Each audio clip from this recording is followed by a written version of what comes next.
Why do I paint?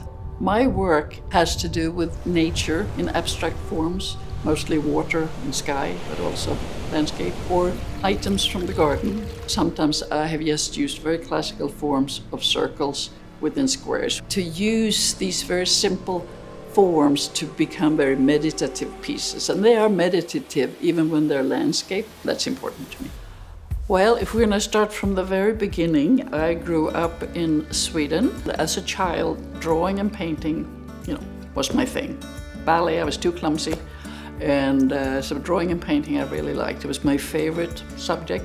When it was time for college, it's a little different in Sweden. You go to specific art schools. It's not like here that you can take, a class and see if you like it and kind of feel your way in.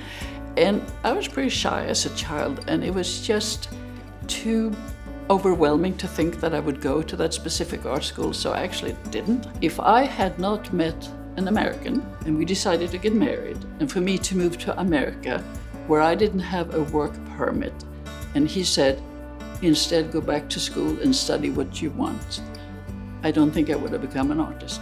I took a printmaking class and I said, this is it. When I was in Washington, D.C., I got a very classical training because we could go to such beautiful museums. I went to the Phillips collection one time and saw these fairly abstract. There was a sense of maybe landscape in it, but it was mostly really abstract, and it was encaustic. It was an artist, a Japanese-American artist called Kenzo Okada, and his work just blew me away. I wanted to do that. And I had teachers who understood that, who really helped me understand, what his technique was, because I didn't even know what encaustic was at the time.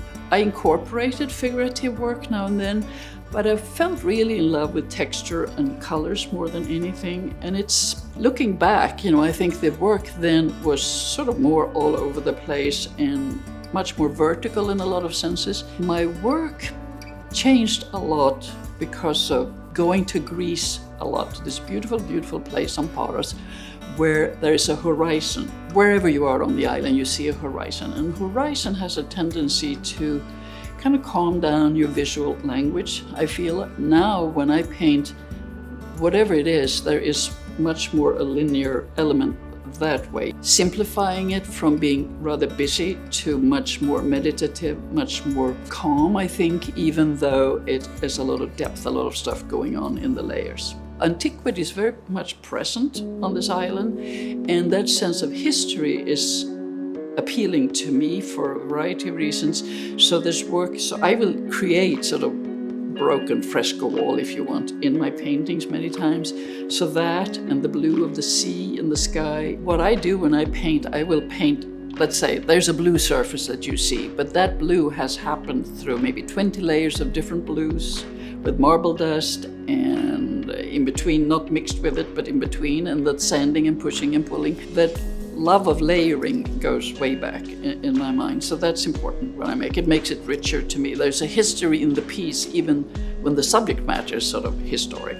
I'm very happy being here in my studio doing my own thing. It's sort of my happy place. But by working with other fabricators who have the talent they have that I don't even know what it is or how they do it, that opened up a very different way of thinking for me. I think that's part of experimentation, because I was trained very classical stuff, and then I start to experiment with things, and it works or it doesn't. For a while I was using a lot of tulips in my paintings, whether they were painted or they were in metal or they were pretty abstract. And then I wanted to look for another form, and that was the ginkgo leaf. Well, what can I do that's a little different? So I was doing them in metal, and I was doing them big.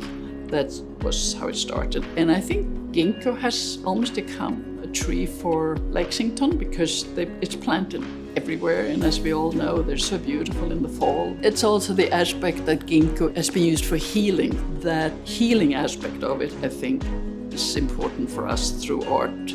Ultimately, what I want to create is beauty in a meaningful way. Not pretty, but beauty on a deeper level, whether it's meditation or finding the beauty around you, beauty in people, the harmony, the magic, that ephemeral magic that is really all around us.